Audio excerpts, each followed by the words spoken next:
กบยางก้าวเด้งครับ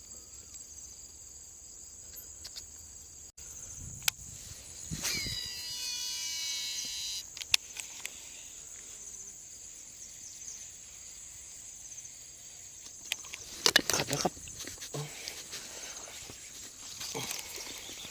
มาแล้ว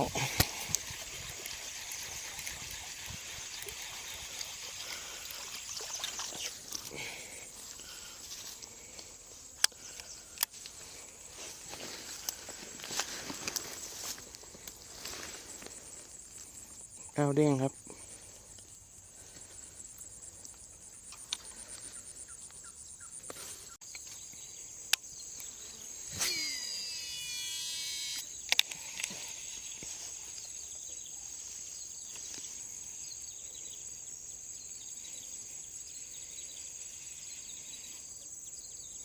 กัดไม่โดนครับซ้ำเลยโดน กัดไม่โดนแล้วปล่อยไว้อยู่เฉยๆมันมาซ้ำร้อยไซส์เดียวกันเลยเต็มปากครับก้าวเด้งเอาปล่อย